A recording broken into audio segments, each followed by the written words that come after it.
Muito bom dia, gente querida, com que prazer estamos aqui juntinho de vocês, agradecendo o carinho de todos vocês.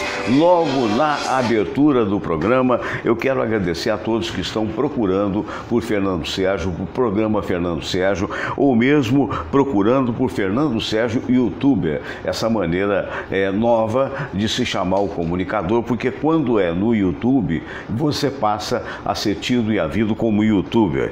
Então, hoje, se você for lá, você vai ver a quantidade de pessoas que estão à procura do programa, algumas já sabendo que o programa existe aqui no meu primeiro Facebook, no perfil Fernando Sérgio Grandinetti Pinto, outros já nos acessando através do perfil 2, que é Fernando Sérgio Grandinetti Pinto 2, assim mesmo, 2 pauzinhos, né? Números arábicos, romanos, né? Romanos, é verdade.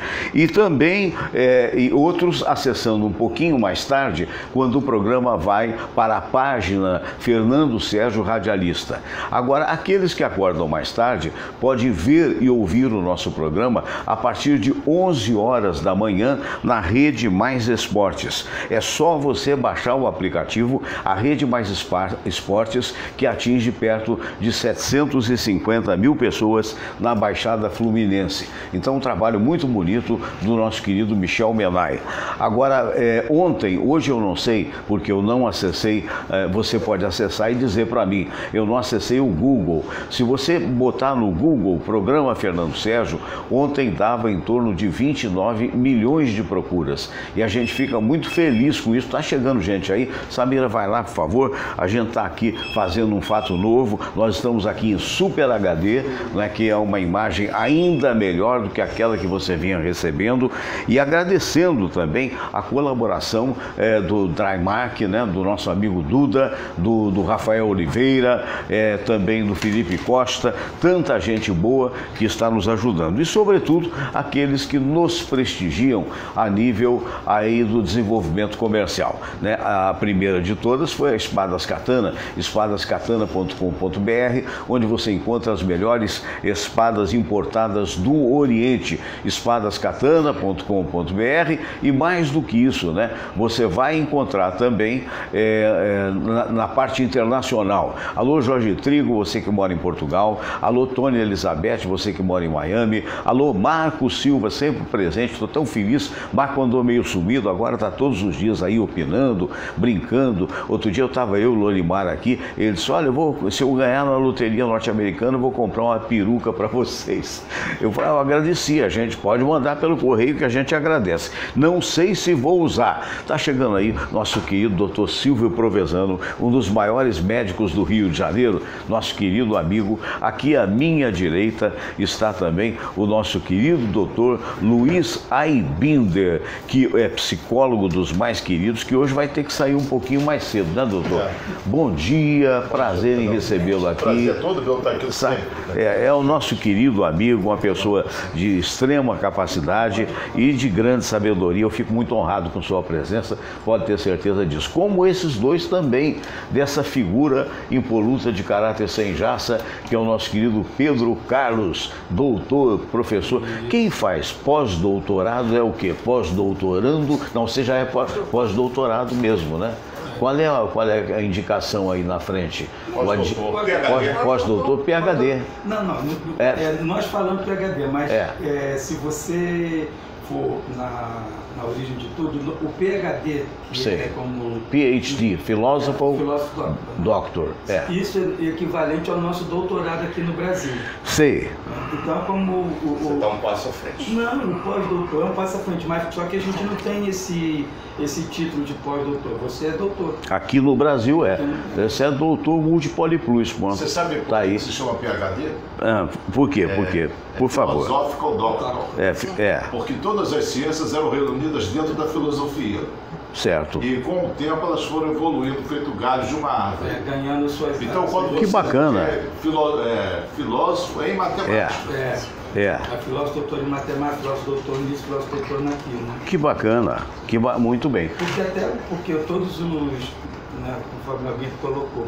Certo. Você não tinha a área de conhecimento conforme a gente tem hoje. Muito então, bem. Você tinha ciências da natureza.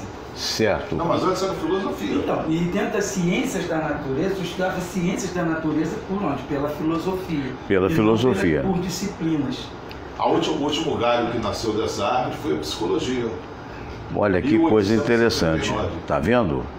Através do Freud? Hein? Através do Freud. Não, Wundt. Não. Ele criou o primeiro laboratório de psicologia na Alemanha, em Leipzig. Que bacana, que ótimo. Muito bem. Doutor Silvio Provenzano, gente. Nossa, esse querido amigo que tem também o seu site, né? Tem o seu site que fala sobre medicina, sobre doenças. Lá tem áudios e vídeos. Hipertireoidismo, né? Tem também sobre o pessoal diabético, né? Enfim, trabalho muito bonito que é feito por você. Muito bom dia. E hoje no CREMERGE, como é que está aí a nova diretoria? Que ainda não tomou posse. Não tomou. Ah, tá. A posse, ela está prevista para acontecer no próximo dia 1º, às 2 da tarde. Certo. Vamos ter uma reunião no próximo dia 29 no CREMERGE, onde vai haver a transição. Os antigos conselheiros junto aos novos conselheiros. E no dia 1º a posse, e aí a gente inicia os trabalhos, pedindo acima de tudo ao poderoso inspiração, tranquilidade, porque os desafios são enormes. Eu imagino. Existem, na realidade, essa tendência. A nossa chapa, ela para poder ter os 40 conselheiros, 2 grupos se juntaram há poucas semanas da eleição. E, naturalmente, que cada um dos grupos tem sua própria preferência. Sim. Então, tem um colega, que também é da UFRJ, que concorre pela outra chapa, e tenho eu. Mas parece que no momento a tendência da maioria é me acompanhar como presidente, que é curioso, né? Eu não estava pleiteando presidência, na verdade nem a efetividade como conselheiro, mas as coisas foram acontecendo no desenrolar, viu, Aibender, viu, Fernando e Pedro, que eu não tive como ter aquele ponto em que você não tem como voltar. Quando eu cheguei nesse ponto, que eu falei, opa, não tem mais como voltar, vamos em frente. Chegamos já há algum tempo nesse ponto, estamos tentando mostrar nossas maneiras de conduzir, que são diferentes, a dele e a minha. Nada contra a pessoa dele, as ideias nossas são muito parecidas, em termos do que o CREMERGE deverá ser no futuro, apenas a forma de condução das ideias é que é diferente. E parece, tudo indica que hoje já uma boa maioria dos conselheiros se comprometeu comigo, mas sabe como é que é. O Fernando Henrique sentou na cadeira da prefeitura, o Jânio Quadros depois pegou um lenço e limpou a cadeira. Eu não caio nessa. Nádegas indevidas. Não, dia 1º que a coisa vai melhor. Que maravilha. Já empossados como conselheiros, é feita a eleição, é protocolar isso, e aí é que a gente vai saber. Dia 1º à tarde saberemos. As possibilidades hoje parece que são bastante grandes em relação a isso, o que evidentemente me honra muito, me deixa muito feliz, mas ao mesmo tempo me deixa muito preocupado com tudo que nós vamos encontrar lá. Tem muito trabalho pela frente. O pessoal ficou meio surpreso comigo, porque na primeira reunião em que as pessoas disseram que pelo meu perfil, pela minha história de vida, pela minha atividade médica ao longo de rigorosamente 37 anos e meio, vou para 38 agora, de profissão, nada foi apontado que pudesse, digamos, manchar a imagem, que eu seria a pessoa mais indicada pela experiência, inclusive, nos mais velhos do grupo, para presidir. E acabou que realmente acabei indicado em relação a isso. Mas eu estou muito preocupado, porque a primeira coisa que eu disse é que eu não aceito reeleição. E não aceito reeleição não é como presidente não, é como membro de chapa. O final da minha vida como médico volta a ser na medicina, que sempre foi o meu interesse. O seu interesse, entendo. Não é a política médica, qualquer outro tipo de política, aliás, diversos convites, inclusive você sabe muito bem, Fernando, desde a época que você estava lá na rádio, nós somos procurados por pessoas ligadas a partidos, o Aibender já deve ter sido algumas vezes, exatamente no sentido de que nós temos uma certa popularidade em função dos nossos comentários, em função das nossas participações, e aos partidos interessa, evidentemente, mais cadeiras ocupadas em qualquer das casas, a Câmara, a Assembleia, o Senado, enfim. Tive propostas para deputado e todos eu disse não. E não foi diferente na política médica, mas é um princípio meu democrático que é fundamental a renovação. Então, para o próximo, que vai se encerrar em 2023, não serei candidato a nada. Eu volto a ser médico, se vivo estiver, espero que sim. Volto a ser só médico, com a minha atuação dentro do Hospital dos Servidores, para onde eu pretendo voltar, é minha casa, é meu ninho, é meu porto seguro. E vou tentar, nesses 5 anos e nos 20 meses que me couber de mandato à minha frente, são 3 mandatos, são 3 presidentes diferentes, cada um com 20 meses de mandato. Eu espero que nesses primeiros 20, que serão muito difíceis, que Deus me ajude, porque imagine um grupo que lá permaneceu, imagine 25 anos tomando conta de toda uma máquina, e que essa máquina agora vai ser colocada, inclusive com todo o orçamento, com todo o compromisso já para 2019, que nós vamos apenas herdá-lo. Sem podermos fazer nada, vai ser muito complicada a minha gestão, não tenho a menor dúvida, mas eu tenho fé de que a gente vai conseguir representar os médicos de uma forma que ultimamente, na minha opinião, eles não tenham sido. Brigar por uma assistência médica de qualidade, para melhorar a assistência à população, que aliás já passou da hora e é mais do que necessário. Muito bem. Nós estamos aqui, olha, divulgando as pesquisas que estão agora saindo, pesquisa do Ibope no Rio de Janeiro. Houve uma reversão aí impressionante, porque hoje, antes do programa, na verdade o posicionamento, pelo menos que estava aqui no G1, era do Romário em primeiro e o Paes em segundo, e agora já houve a reversão. Eu não sei qual é o critério, não sei se de repente o que estava publicado no G1 era o antigo, mas eu sei o atual. E o atual está aqui, o Eduardo Paes com 24%, Romário com 18% e Garotinho com 12%. Depois, mais para baixo, vem Tarcísio Mota e Índio com 4%, Pedro Fernandes, Wilson Witzel e Márcia Tiburi com 2%, e outros menos votados, Marcelo Trindade, André Monteiro, Deise Oliveira e Luiz Eugênio com apenas 1%. Levantamento foi feito entre 16 e 18 de setembro, portanto é o mais atual. Hoje nós estamos aqui no dia 20 de setembro. A pesquisa Ibope para o Senado do Rio de Janeiro dá em primeiro lugar o César Maia com 24%. Em segundo, o Flávio Bolsonaro com 21% e em terceiro, Lindbergh com 18%. Depois vem outros candidatos como Chico Alencar e Miro Teixeira com apenas 9%, e outros que estão apenas marcando posição a julgar a pesquisa, como o pastor Everaldo com 6%, o Harold de Oliveira com 5%, enfim, o Ciro Garcia com 4%, enfim. A julgar por essa pesquisa, os que realmente têm possibilidade de se eleger seriam o senhor César Maia, a quem eu tive a honra de ter como debatedor em 91, quando então deputado federal, né? E também o Flávio Bolsonaro, que é o filho do capitão Bolsonaro, que é candidato aí à presidência, que está hospitalizado. Mas também, correndo por fora e com possibilidades reais, o Lindbergh com 18%. Mais por fora ainda, Chico Alencar e Miro Teixeira com 9%. Essas são as pesquisas, né? Na verdade, a pesquisa, por exemplo, para presidente não mudou muito. Eu estou tentando pegar aqui a pesquisa para presidente: Bolsonaro com 28%, Haddad com 16%, Ciro 13%, Alckmin 9% e Marina 7%. A julgar por essa pesquisa aqui do Ibope, na realidade, vai ter segundo turno, né, a julgar pela pesquisa. E provavelmente o segundo turno seria hoje entre Bolsonaro e Haddad, mas é o tal negócio. A margem de erro aponta para o Ciro com 13%. Pode haver algum tipo de reversão aí ou não, né?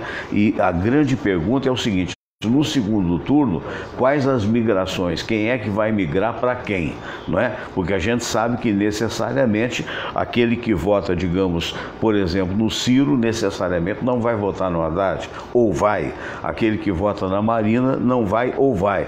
Então é um exercício, pelo menos, de possibilidades, por enquanto, que a gente, inclusive, vai ter a oportunidade de debater aqui, entre outros assuntos. A lamentar o tiroteio que houve, e ainda há resquícios desse tiroteio na Praça Seca, em Jacarepaguá. Portanto, quem passar por lá tem que ter muito cuidado, porque está havendo isso. Por outro lado, há uma mega operação, se é que a gente pode chamar de mega operação, agora com 500 soldados no Jacarezinho, né, em busca da melhoria daquilo que se pode melhorar dentro de uma circunstância cheia de conflito que acontece aqui no Rio de Janeiro.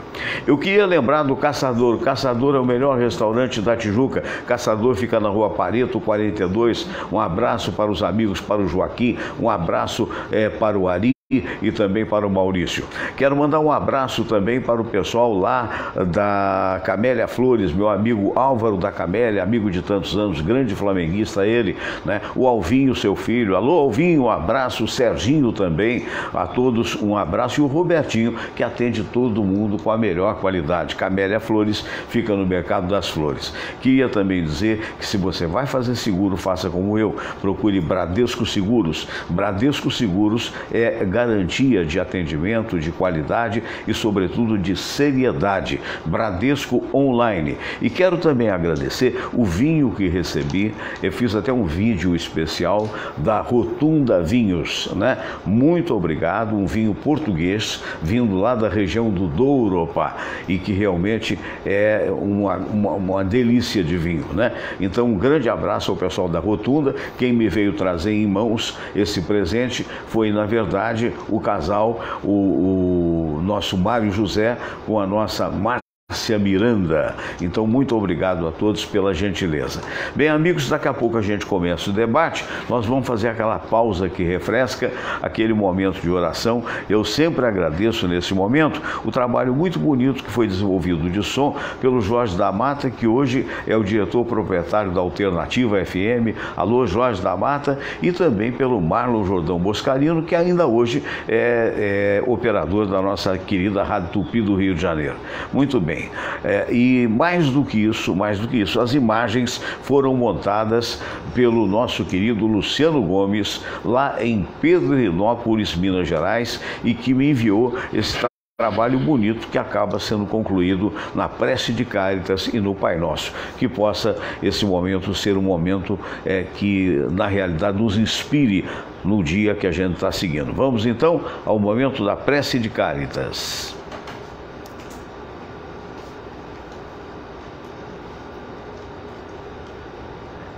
Deu um probleminha de som. Nós estamos estreando um novo sistema. Podemos voltar, Samira, volta ali a parte do vermelho, né?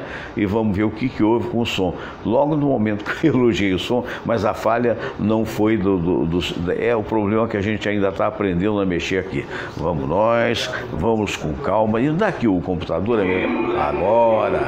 Vamos lá. Deus, nosso Pai, o Senhor todo poder e bondade, dai força àqueles que passam pela provação, dai a luz àquele que procura a verdade, une no coração do homem a compaixão e a caridade. Deus, dai-nos a ajuda extrema, ao aflito da situação, ao doente o repouso. Pai, dai-nos o quadro arrependimento, ao Espírito a verdade.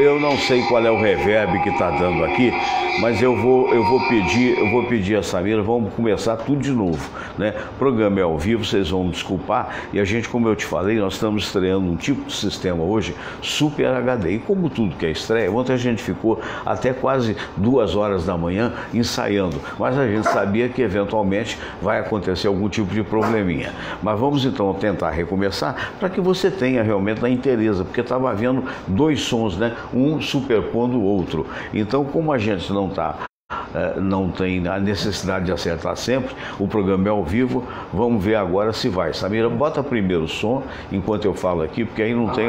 Agora, ó, tá vendo? Gravou em algum lugar o quê? É um negócio louco, né? Então eu acho o seguinte, Vamos continuar com o debate. Eu vou tentar aqui, me dá o computador, porque esse computador agora, ele está realmente sediando tudo isso. Eu tenho a impressão que houve algum tipo de circunstância aqui, mas eu vou... O que você acha dessa pesquisa do Ibope? Qual é o teu impacto na sua vida? Eu sei que você está meio raivoso aí com os políticos, ou eu estou errado? Não, não estou raivoso, não. Não? Está inconformado, talvez? Eu queria que... Eu sou anarquista. Sim. Eu assisti ontem o debate no SBT dos candidatos a governador. Lamentável. Sei. A campanha política eu acho suja. Os políticos estão fazendo uma propaganda negativa. Eles não falam o que eles fizeram, o que poderão fazer. Sei. Estão falando o que o adversário fez, ou supostamente fez, ou deixou de fazer. Eu acho isso pouco digno, pouco nobre. Será que essas pessoas vão me representar? Eu não vejo muito. Respondendo outro aspecto da tua pergunta, os eleitores de centro, todo mundo quer apostar no cavalo vencedor, né? Uhum. Por isso que as pesquisas têm influência. Você vai querer votar naquele que vai ganhar. Eu acho que os que apoiam ou pretendem votar no Alckmin vão migrar para a direita, ou seja, para o Bolsonaro. Eu acredito que sim. Não tem muito, porque é mania de centro. Dificilmente vai para a esquerda. Muita gente vai votar no Bolsonaro. Para ser ganhador? Para ser ganhador seria isso? Não só para ganhador. A tendência qual é? É votar contra do centro. Muita gente que também é de centro vai votar contra o PT. Sim. Então, quem é que pode ganhar do PT? O Bolsonaro.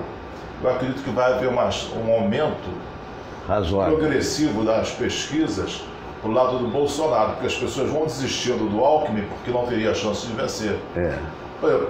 Eu votaria pessoalmente, se não fosse por influências, eu votaria no Henrique Meirelles. Sim. Que eu acho mais capacitado. Sim. Uma campanha mais limpa. Mas como ele não tem chance, eu vou desperdiçar meu voto. Uhum. Mas vai acontecer isso contigo? Não. Você mantém, no caso, o seu voto? Não, eu vou mudar. Você vai mudar? Porque eu não mudo, não. De certa forma, inutilizando o meu voto. Ele não tem a menor chance de aparecer lá. Bom, significativamente. Eu não voto no Bolsonaro e também não voto no Haddad. Se sobrar Bolsonaro e Haddad, eu anulo o meu voto. Ah, mas você vai perder, não vai... Não importa, que é a minha posição pessoal, hein? Eu não vou anular, eu não vou votar. Agora, não adianta nem ficar mandando recadinho que fica zangado comigo, porque eu digo que eu não quero nada. Se o cara foi eleito, se o Bolsonaro foi eleito, que faça um grande governo, né? Se o Haddad foi eleito, que faça um grande governo. Agora, o que não precisa é a pessoa brigar por causa disso, não é mesmo, ô Pedro? Quer dizer, porque tem pessoal que está raivoso, tem pessoal que está querendo impor... Vou manter, e não tenho a intenção assim, se chegar ao segundo turno, Haddad com Bolsonaro, eu não voto. A minha postura vou justificar meu voto. Fazer o que eu fiz em todas as últimas eleições. Não, necessariamente não. Eu acho que são posições.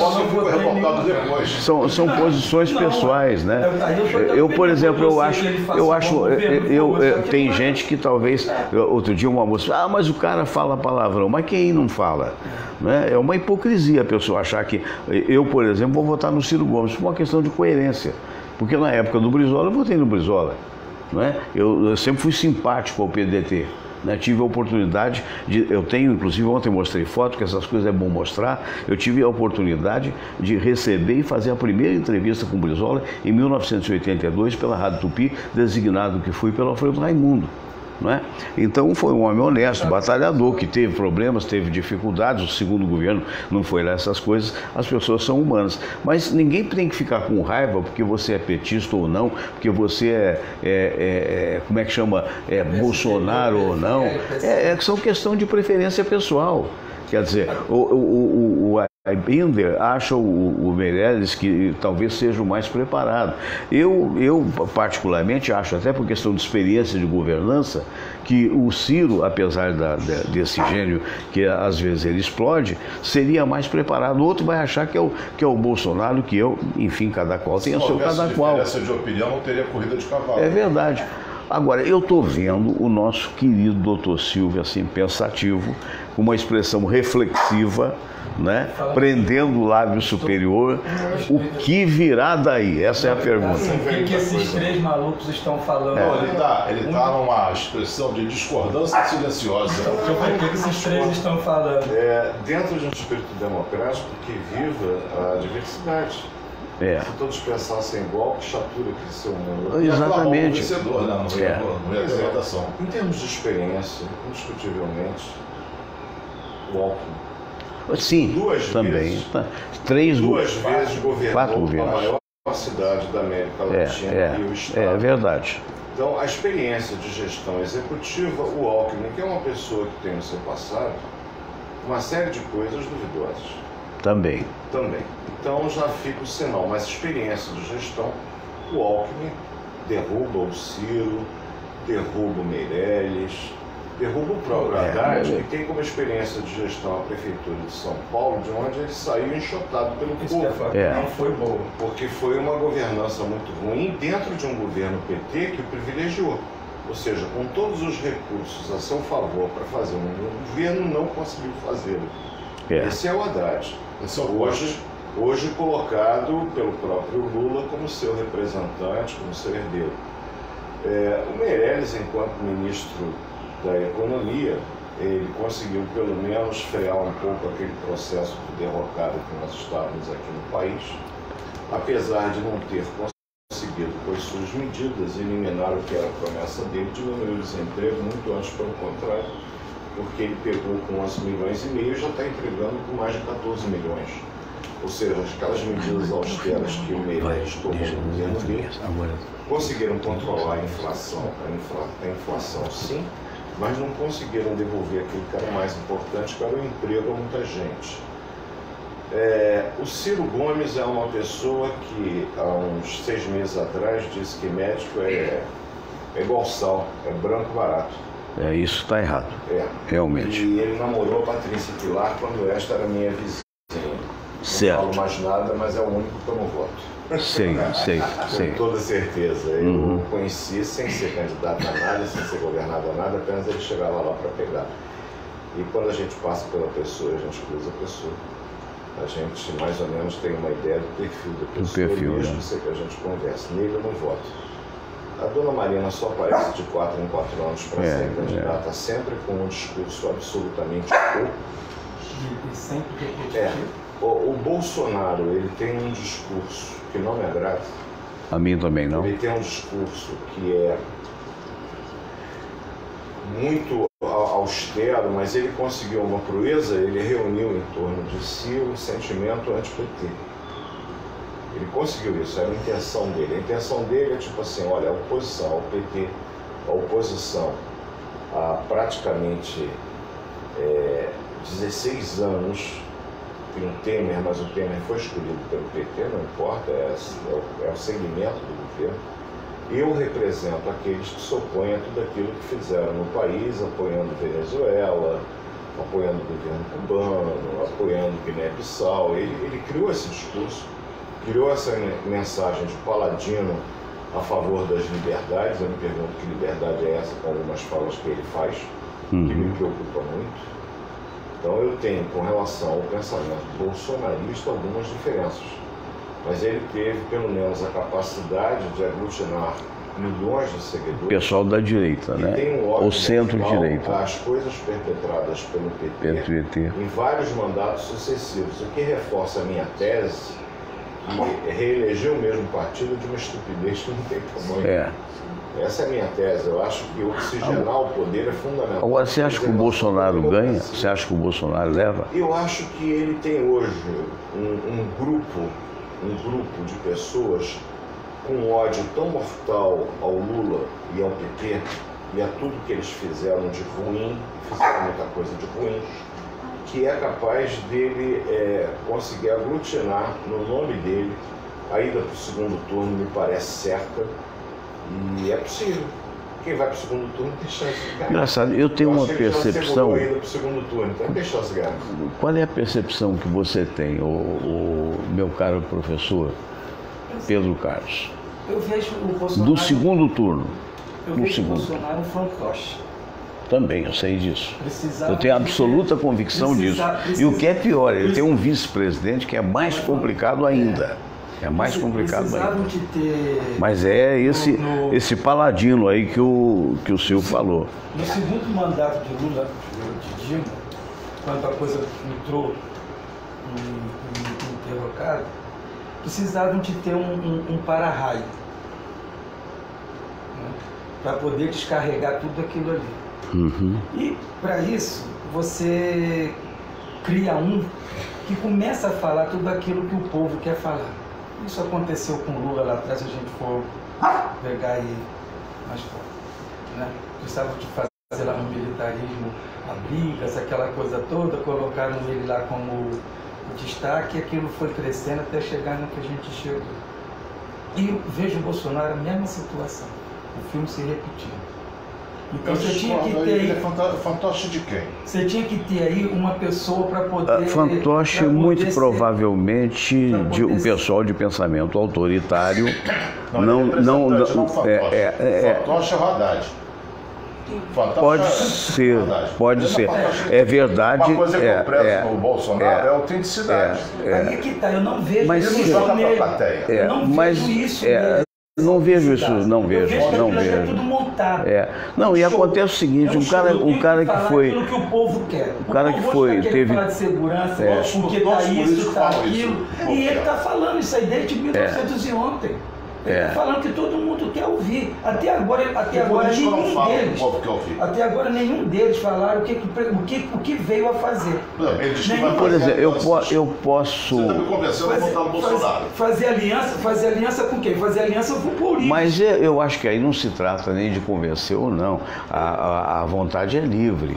Quer dizer, não será o fato de você votar no Bolsonaro que vai eleger o Bolsonaro, nem eu vou mudar. Não é o fato de você não votar no Ciro que não vai me fazer votar, embora eu também não tenha essa proximidade. Eu não conheço pessoalmente. O que eu digo tem coerência, no meu entendimento, o pensamento ali do Silvio, por exemplo, com relação ao Alckmin. Tem coerência o meu pensamento com relação ao governo do Ceará, que é um governo razoavelmente bem sucedido há muitos anos, com problemas sérios do ponto de vista de violência, que a alguns é atribuído à ineficácia da polícia e a outros é atribuído devido à exportação por parte do PCC em São Paulo dessa situação lamentável que está hoje dividida todo o país. Mas há uma certa coerência. Então, suponhamos, no caso do Silvio, por exemplo, olha, o homem foi 4 vezes governador de São Paulo, que é o maior estado do país. Tem uma experiência, se bem ou se mal, exatamente, se bem ou se mal, ele tem essa experiência. O outro foi governador do Ceará, prefeito, governador, o irmão é governador, é um estado que hoje não é um dos poucos estados que não tem falência, que não está falido, que não está devendo, então tem uma certa lógica. Agora, qual é a experiência que o senhor Bolsonaro teve? Nenhuma. A experiência que ele tem é de deputado que apresentou 2 projetos. Né? Eu sei que nessa hora está todo mundo muito aflito, preocupado e tal. Agora, de repente o cara é um gênio, de repente não tem experiência nenhuma e desenvolve alguma coisa aí que eu particularmente não acredito. Ouvi a entrevista maravilhosa que foi feita pela Globo News com relação aos 4 ministros, prováveis ministros da economia de cada um, né? E o falante, qual o nome dele mesmo? O Paulo Guedes, o falante, é o mais escorreito, simpático, sabe tudo. Eu fico muito preocupado com gente que sabe tudo, porque não há condições de você, na nossa curta vida, saber tudo. Você vê que no meu escritório... O Bolsonaro, o discurso dele. No meu escritório de estudo, eu mantenho há muitos anos para me acordar o pensamento socrático. Sei que nada sei. Isso me estimula todo dia a sentar um pouco, estudar um pouquinho para aprender. A necessidade. Nova, para reciclar. e também para me dar aquilo que eu acho que é essencial, em especial na parte médica, que é uma coisa que infelizmente eu vejo que falta a muitos, que é a humildade. O bom médico ele faz uma coisa chamada diagnóstico diferencial. É quando uma dor de cabeça pode ter várias causas. Pode ser consequência de um simples resfriado, mas pode ser um aneurisma, um tumor cerebral. Pode ser preocupação, mandar para a Ibinder tratar o estresse. Então você tem que fazer o diagnóstico diferencial, é abrir um leque. Mas mais importante, ou tão importante quanto o diagnóstico diferencial, é quando você traça um esquema terapêutico e coloca em xeque se aquilo que você fez é o que você poderia ter feito de melhor e deixar em aberto a possibilidade de fazer alguma mudança. Você só faz isso se você não for arrogante, se você não for prepotente.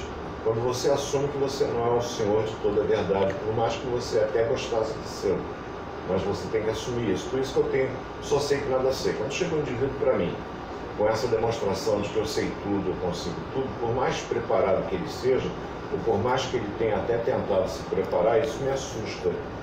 Isso me assusta porque leva o indivíduo a cometer erros que muitas vezes não tem volta. Isso me preocupa. No passado, eu saía, nos meus 30 anos de idade, para as ruas aí, com bandeirinha pedindo votos.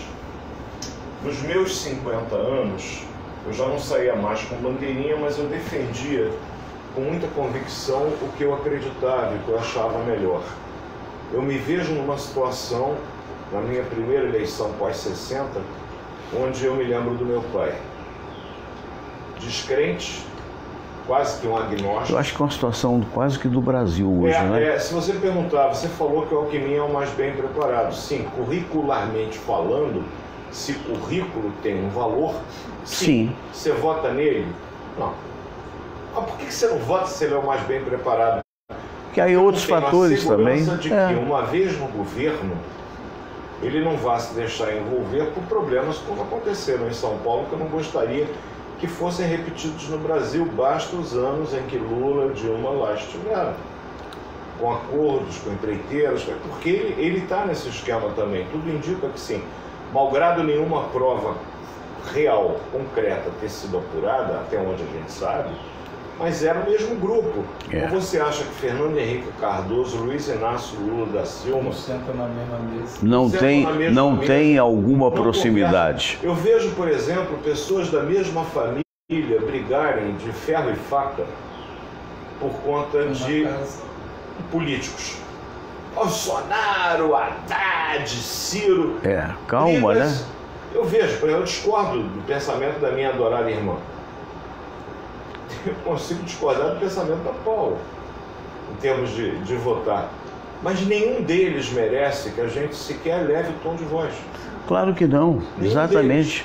Rigorosamente nenhum deles. Porque eles não valem nada? Porque eles não mostraram para mim, Silvio Provenzano, que valem tanto assim. Porque eles não valem nada. É verdade. Você está louvando a humildade, né? Ninguém pode saber tudo. E muita gente foi contra o Bolsonaro, que disse que não precisa saber a economia, mas ia perguntar no posto Piranga. É uma contradição. Mas você sabe o que eu acho, falando sério, independentemente de quem vai ser eleito, ninguém tem certeza que o cara é eleito. E nós estamos precisando de um super governo para mudar essa realidade triste. O nego vai votar muito mais contra ou a favor do que propriamente, porque é uma caixa de surpresa, é uma caixa de Pandora, como se diz. Não é? Você, tá bom, mas será que vai? Eu vi um negócio que a mim me deixou apavorado, mas eu sou um coitadinho, do ponto de vista da informação de economia, por exemplo. Mas a mim me deixou, pela postura de jornalista, falei, pelo amor de Deus, o cara vai vender tudo, vai vender Petrobras, vai vender Banco Central, não, Banco Central vai ser independente, eu concordo, mas vai vender Petrobras, vai vender Eletrobras, que já está falida mesmo, vai vender tudo. Aí vem o como é que é o nome dele? Pécio Arida, que é que seria, não vai ser dificilmente, o ministro de Saúde do Alckmin, que eu não ficaria insatisfeito se fosse o Alckmin pela experiência, ministro da Economia, perdão. Aí vem o Pécio Arida e diz assim, você não vende os talheres de prata para comer fora. Porque se você vai vender tudo para pagar uma dívida e não ter mais dívidas, fantástico. Mas se você vende tudo e no mês seguinte você tem dívida, como é que fica? Como é que fica? E por outro lado, esses caras são eleitos por 4 anos, saem fora e deixam o país do jeito que nós estamos sabendo. Sabe o que é paradoxal no Brasil? Ninguém discute que uma Eletrobras, que uma Petrobras deveriam ser estatais e governadas pelo governo. Mas sabe o que na realidade acaba acontecendo? Essas grandes empresas, elas são um balcão de negócios dos políticos. Sim. Quer dizer, ao invés de privilegiar... Ministérios. Sim. São feudos. São feudos. Mas é quando a gente... Um exemplo disso é o Ministério do Trabalho pelo PTB. Pois é. São feudos. Absurdo querer colocar as personagens que eles colocaram no ministério tão importante para nós, que a gente começa a achar que precisa ter.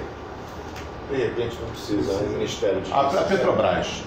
É tudo indicação política. Pois é, e aí eu vejo o seguinte, a gente defende a estatização e, no entanto, as empresas estatais, elas passam a ser geridas por pessoas não pelo seu vasto conhecimento técnico, mas por ilibada indicação competência, política, né? mas pelo peso político de determinado senador da República. Aí eu pergunto, vale a pena manter a estatal? Não é melhor torná-la uma empresa lucrativa no mercado? Ou não onerosa, pelo menos. Ou pelo menos que não seja onerosa, porque o que aconteceu com a Petrobras é algo para envergonhar. É lamentável, claro. Você lembra aquele Severino Cavalcante, aquele canalha deputado federal? Lembro. Que fazia um acordo no cafezinho? Cobrava Isso. propina do que alugava lá o restaurante da Câmara. Eu quero uma diretoria dessa que for a poço, da Petrobras. Meu Deus do céu. Eu ingênuo, eu e aquela velhinha de Taubaté, né? Digo, pô, pra que o cara quer uma diretoria que for a poço? Eu não entendia. Depois eu entendi. Pois é. Eu vejo assim que todos os... É isso que estão defendendo? Eu vejo que a situação do Brasil hoje é uma situação crítica, tanto econômica, financeira, ética, é crítica, né? E os candidatos que estão, todos eles falam de resolver uma situação ou outra, mas acho que todos eles estão perdidos em relação a isso. Porque se resolver um problema hoje no Brasil, para resolver essa questão financeira, educação, saúde, seja lá o que for, precisa de primeiro ter a ética. Claro. E essa ética e essa moral depende muito do grupo que está dirigindo. Agora, Pedro... Então, para nós que vamos votar sim, não dizendo que seja certo ou errado, mas para muitos que estão fora daquela canalice que o PT fez, aquela arrumação, aquela trambicagem toda, eles não foram o quê? Éticos, nem um pouco. Mas entre eles acham que eles agiram altamente, né, de forma ética, foram altamente certos. E não foram. Agora, aquela reza que eles fizeram da corrupção, se abraçaram, os corruptos lá em Brasília, agradecendo a Deus. É brincadeira. Agora, a pergunta que eu não quero deixar de fazer. E o Rio de Janeiro? Não, continua a mesma coisa. Não, e agora, com esses candidatos que aí estão, com esses candidatos que aí estão, meu irmão, hein? É difícil. Em Rio de Janeiro eu estou absolutamente indefinido e eu vou ficar de fora. Você está se acovardando, ninguém vai me dizer que eu votei errado. Mas aqui uma coisa que o Eventer falou. Minha intenção de voto é no Meirelles, como ele não vai ganhar, eu não vou votar. Se todos pensarem assim, não adianta, você tem que falar assim, eu vou votar, o meu voto é do Meirelles, eu vou votar nele. Claro, mesmo lógico. Que ele perca, você tem que manter. Porque se tu pensa assim, então eu como sou Fluminense, o Fluminense está perdendo esse campeonato, eu vou sair, vou torcer para o Internacional que ele vai ser campeão.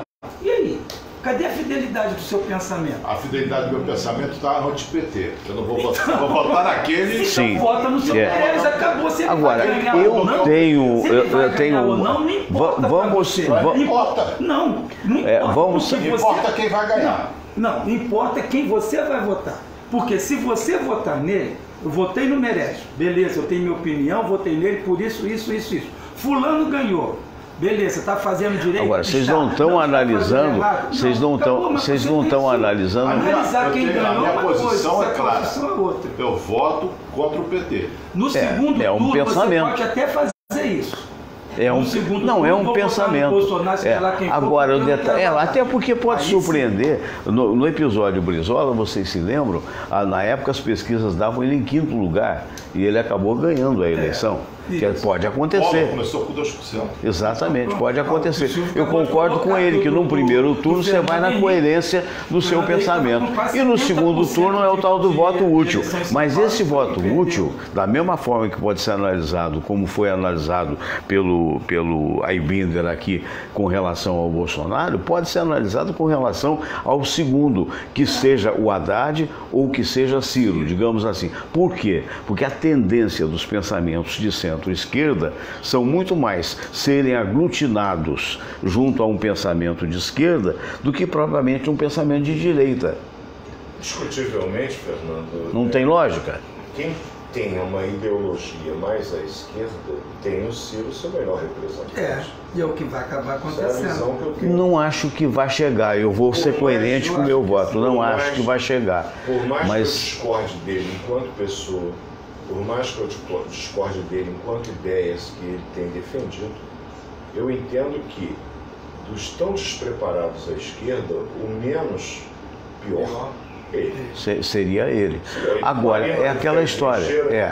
Agora, a pergunta, quem pode definir exatamente se o Alckmin realmente não reagir, seria do Alckmin para baixo. Sim. Porque aquele que vota no Alckmin, na verdade, tem esse seu pensamento e na realidade, é um cara mais centrado, digamos assim. O pensamento da minoria. Mas para quem irá esse pessoal? Mas é uma minoria de 7%. No segundo turno que você diz? No segundo turno. Olha, 7% de um... Acredito que vai para o Bolsonaro. Olha só que nós temos uma coisa... A Samira, embora tenha o mesmo pensamento antipetista que aqui nós todos temos, a Samira tem quase a convicção de que o Haddad vai ser eleito. Eu acho que não. Eu acho, olha só, nós estamos falando de... do ponto de vista de análise, não que queira, pelo contrário. Nós temos um percentual aí que é muito perigoso. Nós estamos com quase 18%. E a maior rejeição que a pesquisa dá é com relação ao Bolsonaro. Então, nós temos 18% aí, quase 18%, entre indecisos e votos nulos e brancos. Uhum. Esses 18% praticamente é o mesmo percentual de Haddad. Se esse percentual, 18%, dividir pelos restantes, Haddad perde. Haddad pode perder, Bolsonaro pode perder. Agora, o detalhe é o seguinte, nós estamos em cima das pesquisas que não são absolutas. Nós estamos analisando... Pode haver uma surpresa? Pode. Nós estamos analisando aquilo que vão botar assim, previamente está determinado. Mas nós temos uma indeterminação que é muito grande. E essa indeterminação... é que vai definir. Pode virar o jogo. Pode botar o Haddad e o Bolsonaro para baixo. E também tem outra variável. O Bolsonaro pode voltar para os debates. E ele é muito bom nos debates. Não. Segundo opiniões médicas, não sei se o doutor Silvio corrobora, não há essa possibilidade antes de 3 meses. Inclusive o TSE e já passou. A eleição está há 15 dias. Ele teve uma complicação que não é rara nesse tipo de programa que ele teve, né? Essa complicação pós-operatória, obviamente, que retarda a recuperação dele. Eu, no primeiro momento, havia dito que não havendo complicação, que já houve, a recuperação estimada para ele poder voltar a participar de atividades leves.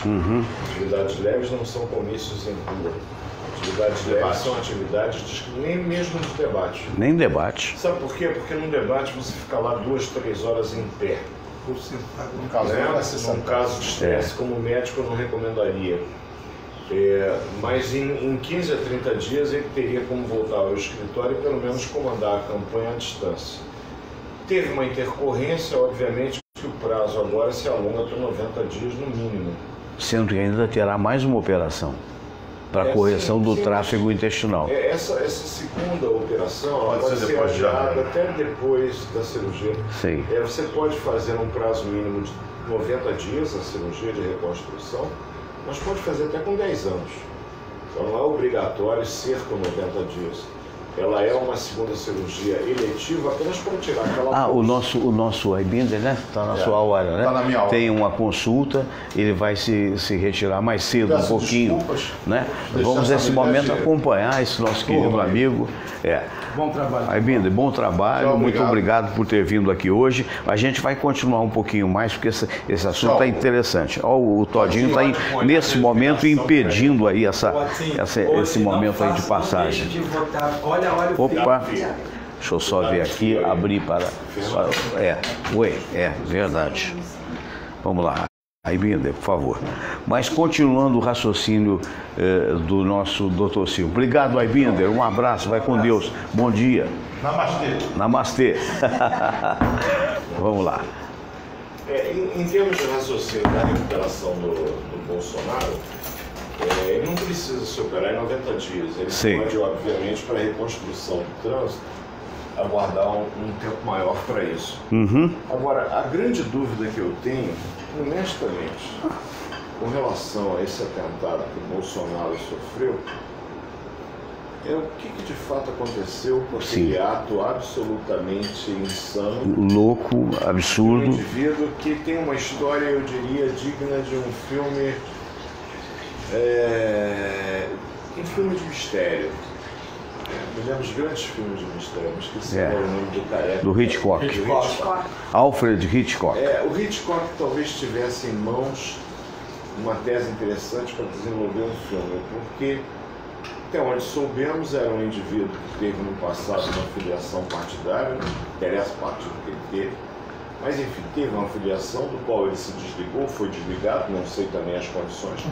E quando você entra num partido, você pode sair, ou você pode apenas ser desligado do partido. Claro. Você não sai e nem é desligado, você se afasta.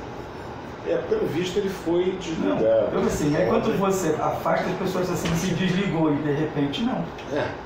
Pode ser. É isso? Você está dizendo algo tipo assim, olha, você não faz parte dos quadros, mas você é gente nossa. Isso. Entendi. É uma coisa que não está muito clara. Depois ele ficou vinculado a igrejas evangélicas, a uma determinada igreja evangélica, atuando, nada contra o lado religioso, até porque eu entendo que esse lado religioso em nada influenciou a arte. Só um adendo, foi protocolado um novo pedido de impeachment com relação ao Crivella ontem por um cidadão corporativo na vereança. Isso foi uma tática para possibilitar que todos os vereadores possam votar. Então, justamente por causa da acusação de improbidade administrativa. Detalhe, voltemos ao assunto nacional. Detalhe não é muito importante. É só uma informação, porque... Alguns atos que o nosso prefeito tem tido, no mínimo abuso do poder político, né? Totalmente. Você vê que coisas que foram gravadas, inclusive, acreditamos... Com o filho, ele fazendo propaganda, fazendo reuniões... a favor do filho com empregados da Câmara Municipal. Ele está apoiando o candidato. Com empregados do município, Ele está apoiando o candidato a senador, onde faz a campanha na sede do partido aqui em São Cristóvão, no horário de trabalho, que ele tira os funcionários da prefeitura e leva para lá para poder fazer a campanha, dizendo que os funcionários que votarem terão privilégio, terão aquilo. Foi colocado isso no RJTV. Coisas realmente reprováveis. Que demonstram um despreparo, né? Porque preparo político você não vai fazer isso. Mas foi ministro, foi não sei de onde. Não importa. Falta preparo. Porque duvido que um experiente político, seja de onde for, vai se submeter a uma possibilidade dessa de uma maneira tão ingênua. Você gerenciar a prefeitura conforme fosse o quintal da casa dele. Não sei se o professor comum no meu pensamento, mas eu acho que falta, em primeiro lugar, inclusive, inteligência. Dizem pessoas demais. Ou eles possuem inteligência demais. Não, desculpa. Há um engano. Vê se Silvio. Eu estou fazendo uma ironia. Eu estou falando isso. Não, eu soube por pessoas muito próximas, inclusive ao gabinete do prefeito, que ele não é dado e é feito a uma coisa que todos nós deveríamos sempre aprender a fazer, ouvir. Ele chega, se tranca, ele sai, não fala com ninguém, é uma pessoa muito solitária. Portanto, atos que ele toma, que ele decide, creio eu, são tomados pelo próprio livre-arbítrio dele. E alguns desses atos, a minha análise enquanto cidadão, é de uma pessoa que não sabe exatamente os deveres do cargo, suas obrigações, e alguns extremamente pouco inteligentes. Essa é a minha observação em relação ao atual prefeito. Bom, mas enfim, voltando ao acidente do Bolsonaro, para não cair no esquecimento, não deve cair nunca, e voltando ao que foi, evidentemente, preso, já comprovadamente, ele já admitiu a sua culpa de ter praticado e já deu histórias as mais inverossímeis possíveis para o ato dele. Mas uma claque de advogados imediatamente foi postada. E advogados... E aí eu que gosto de me questionar muito desde pequeno, eu sempre fui muito bom em fazer perguntas e boto sempre de me colocar em determinadas situações. Pegar o meu filhote, também está desempregado, faz parte do rol. Meu filho, você não está sozinho, 14 milhões de brasileiros também estão desempregados. Se porventura, e eu tenho certeza que não, porque não foi essa educação que teu avô e eu te demos, você cometesse um ato semelhante ao do Adelmo, qualquer que fosse a motivação, e eu repito, convicção absoluta que isso jamais aconteceria, sabe qual a possibilidade, meu filho, de ter uma claque de advogados famosos te esperando na penitenciária na cidade interior? Eu diria que é zero. É zero. Totalmente zero. Ah, porque o advogado está em busca de fama. E desde quando o advogado famoso quer mais fama? Não, desde quando o advogado famoso quer fama e não, e dizendo que foi pago, e foi pago por uma pessoa anônima. Uai. Olha só, não é estranho? Eu não acho estranho, eu não sou idiota. Também não. As histórias que contam, eu não sou idiota. Até agora, para mim, sinceramente, eu já falei isso e peço que eu esteja errado, eu falei isso na semana passada, espero estar errado. Esse ataque do Bolsonaro, para mim, Deus que me perdoe e peço isso sempre, para mim foi uma armação que o tiro saiu pela culatra. Porque na minha cabeça, ninguém hoje em dia, em sua consciência, vai dar uma facada em alguém no meio do povão daquele. Se hoje você tem um o cara fuzil, tem que ser meio demente, hoje, né? Se você tem um fuzil hoje que tem um alcance de 2 quilômetros, olha conforme ele está em pé, em cima de todo mundo, com peito, cabeça livre. Um cara com rifle, aquilo ali, dava um tiro, acabava com ele. Claro. Alguém assim, acho que ninguém em sanidade mental vai fazer uma coisa dessa. E a declaração que ele deu, que depois foi abafada, a declaração que o quase assassino deu, que depois foi abafada, não ouvi mais, foi de que ele esperava ser morto depois. Que lavagem cerebral é essa? E outra, como é que alguém vai para um lugar desempregado e fica meses lá 15 dias. Instalado, com 15 dias. Uma cidade que não era dele. Ele é preso, uma hora depois aparece com 2 celulares e também um notebook. Então, Deus que me perdoe, tem muita armação atrás disso daí. É uma história muito mal explicada. Muito mal explicada. E a gente tem que, pelo menos, acreditar que a Polícia Federal vai resolver um problema. Está investigando isso a fundo. Agora, por que nada é divulgado? Será que estão esperando um momento mais propício? Aí chegar mais perto da eleição, dizer que isso daí foi uma farsa. Aí vocês vão me desculpar. A pergunta é a seguinte: será que é incompetência também, que é uma possibilidade disso? Pelo seguinte, o assassinato da Marielle está aí até hoje. Sim. 6 meses depois. Isso, mas, Fernando, mas não é qual é o interesse que eu tenho? Marielle? Vamos pensar assim, qual é o interesse que eu tenho de revelar o crime da Marielle? Qual é o interesse que eu tenho de revelar pode dizer, né?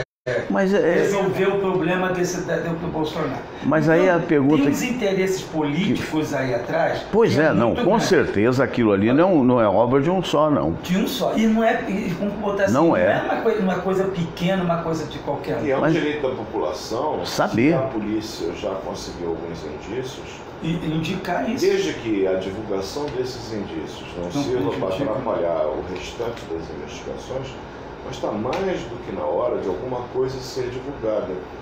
Me causa um pouco de preocupação aguardarem talvez um momento mais adequado, daqui a uma semana ou duas, quando as eleições estiverem no nosso colo.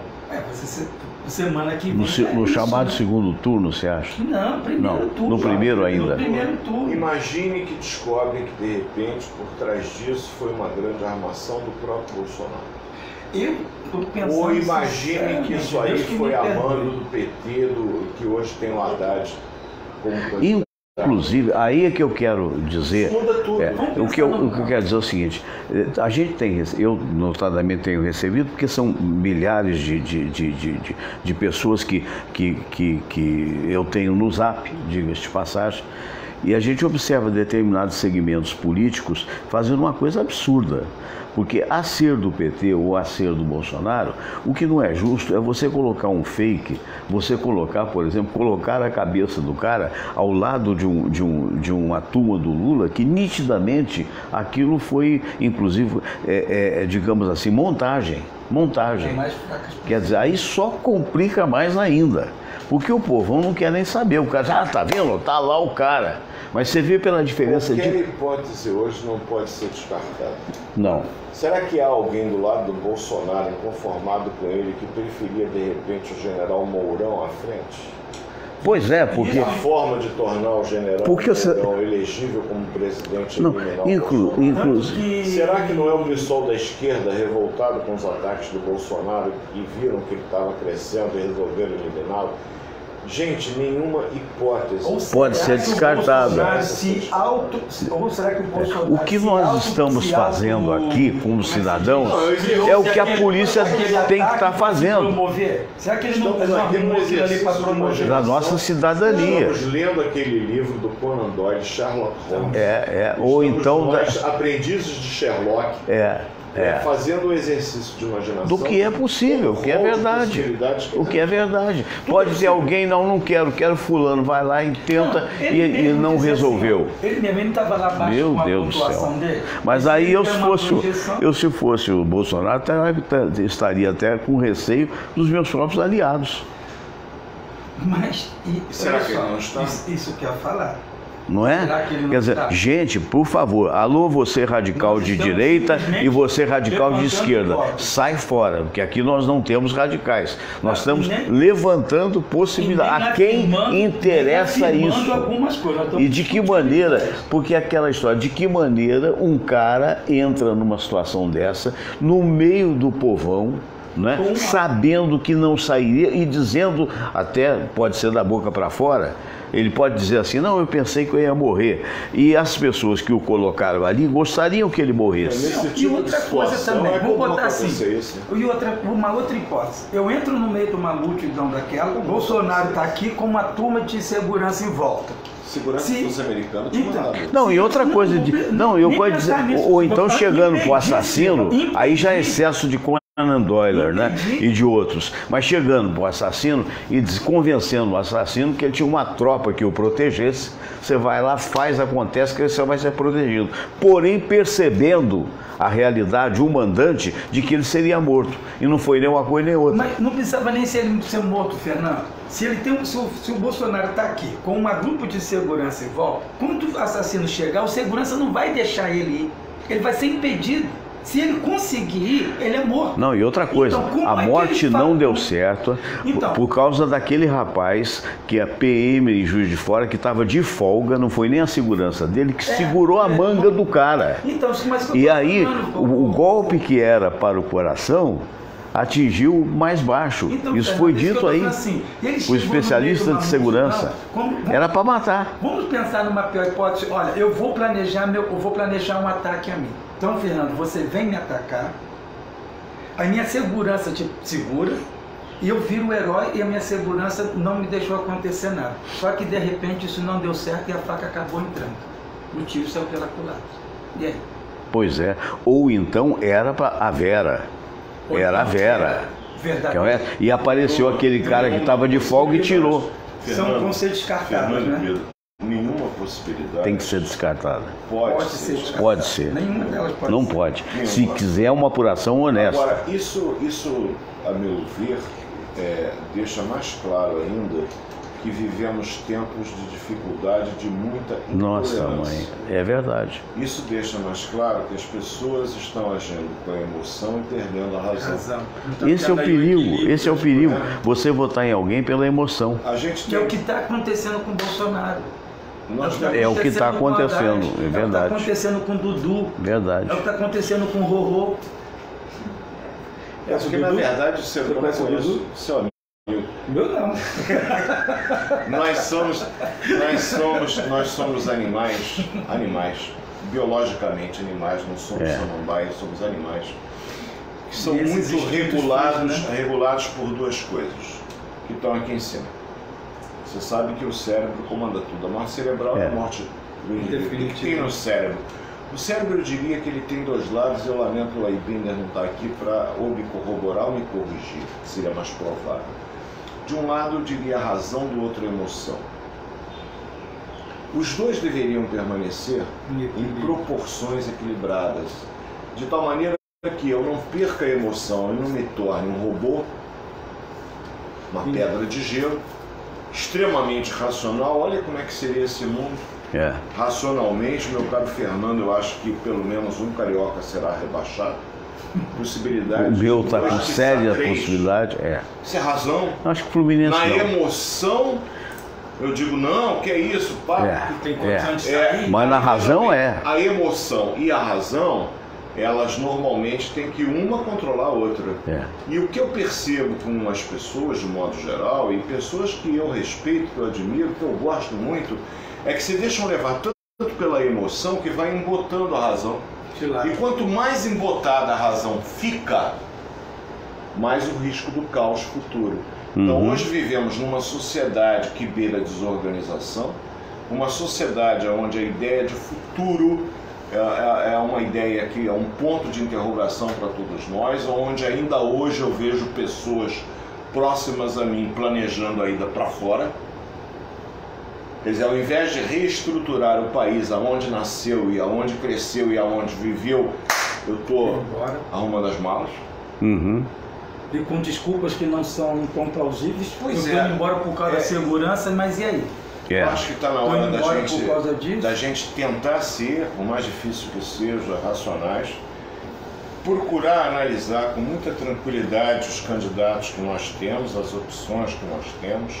E pedir a Deus que os inspire, porque nenhum que for eleito vai resolver o problema. Eu também acho. Mas o que eu falei, nossos problemas são complexos. Eu acho que tinha que arrumar Infelizmente, essa é que é a realidade. O cara vota, mas é muito mais.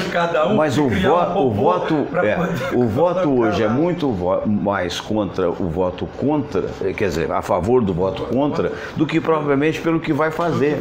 Esse é que é o problema. Então, a mim me preocupa muito. Mas foi o que eu falei. Porque e agora? As pessoas estão indo, estão falando, estou votando, mas ninguém apresenta uma constituição, uma proposta. Eu cada vez mais acredito menos em ideologias.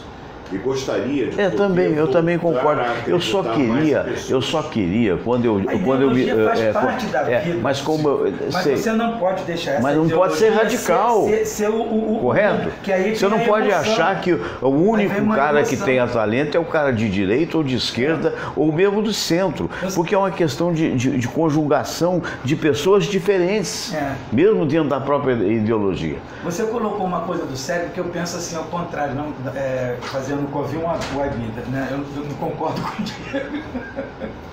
Faz falta. Eu não quero. Mas eu vejo assim, a cabeça da gente, o nosso cérebro, é a razão. O nosso coração é a emoção. Sim. Eu falo que esse homem lá de cima, Deus, é um cara inteligente. Certo. A nossa boca fala pelo coração e pela razão. Né?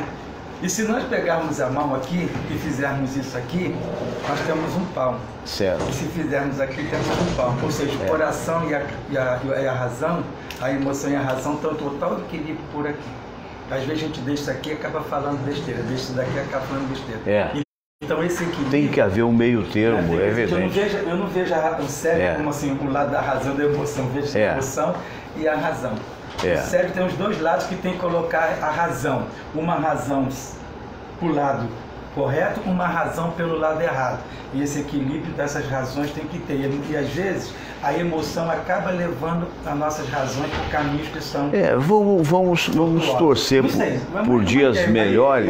Quinta-feira que vem vai vir ter tido essa nossa... Na medida do possível dar um fecho, porque graças a Deus, Fernando, a gente conversa e sempre fica em aberto para que daqui a uma semana a conversa possa continuar. Lógico. Mas talvez crescer e amadurecer nada mais seja do que fazer crescer a razão de tal modo que a gente consiga, nos momentos necessários, não é em todos os momentos, mas nos momentos necessários, controlar a emoção. Porque há momentos onde a gente tem que ser a mais pura emoção. E outros momentos onde a emoção ela tem que ficar quietinha e deixar a razão funcionar. A razão predominar. E o segredo da vida é exatamente saber em que momento, né, deve fazer isso. Juntos, sempre, né? Então é isso, quer dizer, você que está aí, pense direitinho, analise bem, vamos torcer, vamos pedir a Deus que possa iluminar os nossos políticos de um modo geral, porque ninguém tem bola de cristal, essa é que é a verdade. Nem eu, com a minha definição, tenho bola de cristal. Pelo contrário, a gente vai levado diante de uma situação. O que eu queria no Brasil era a permanência, e o que eu quero e o que desejo é a permanência e o desenvolvimento da democracia, ainda que nós sejamos uma democracia imperfeita, não é? Eu não quero aquela coisa do prendo, bato, arrebento, sou macho. Não é isso que eu quero, né? Vamos torcer por dias melhores. Quem sabe a gente tem uma grande surpresa aí que possa ser positiva. Eu quero agradecer a cada um de vocês. Hoje, excepcionalmente, nós não tivemos a oração, que nós estamos estreando, inclusive, um fato novo, uma tela nova. Nós estamos estreando uma imagem mais caprichada ainda, que é de Super HD. E por isso mesmo, houve alguma imprecisão da nossa parte, no sentido aí de houve um problema que mais tarde a gente vai averiguar o que foi, com relação à oração que não tivemos no ar. Se Deus quiser, amanhã iremos. Eu quero parabenizar esses dois queridos amigos, gostaria de falar isso com a Ibinder também, que a gente tem naturalmente o gráfico de todos os programas, e justamente o programa de quinta-feira é aquele que dá o maior pico de audiência, muito com relação à qualidade dos nossos debatedores, não que os outros também não tenham, mas é algo bastante coincidente e interessante. Muito obrigado, doutor Silvio, grande abraço, abraço aos amigos lá do CREMERGE, muito obrigado, meu caro professor Pedro Carlos, nosso querido amigo de tantos anos. Antigo é bom, se junte aos bons para se tornar uma exceção. É verdade. Então, tá vendo? Como é que eu procurei o caminho certo? Então, não, eu pensei, mas eu pensei que a exceção seja eu. Não, eu que sou a exceção. Eu que sou a exceção, eu vim me juntar aos bons. É verdade, é verdade. Um pouquinho, e agora faltava o programa algo que vai ser importante, que eu queria até que vocês observassem aqui agora. Faltava aquele gran finale, não é, do programa. Se tudo correr bem, vai dar certo e vai ter som. Se não correr bem, vai ter vão ter as letrinhas, mas não vai ter som. E amanhã a gente se acerta. Vamos pensar no lado bom da coisa? Vamos lá. Vamos botar assim, na hora que colocou oração, né, deu todas as interferências possíveis. Será que naquele momento que teve a oração não estava o Cosmo estava assim, camarada? Não, não é agora. Não é agora. Porque o assunto é muito sério. Então, tem uma oração dentro de vocês, não precisa falar. É possível. Plenamente. Eu acredito nisso. Seja, cada um faz a sua oração. Para dizer, o universo conspira, né? A favor ou contra. Mas no nosso caso foi a favor. A favor. Então, minha gente, olha, agora é que a coisa tem que dar certo. Um grande abraço a todos vocês, fiquem com Deus. Samira, se você eu quero deixar a imagem final do Namastê. E nós vamos então para o final do programa. Um grande abraço a todos vocês, mais uma vez, desejando Namastê. Vamos lá.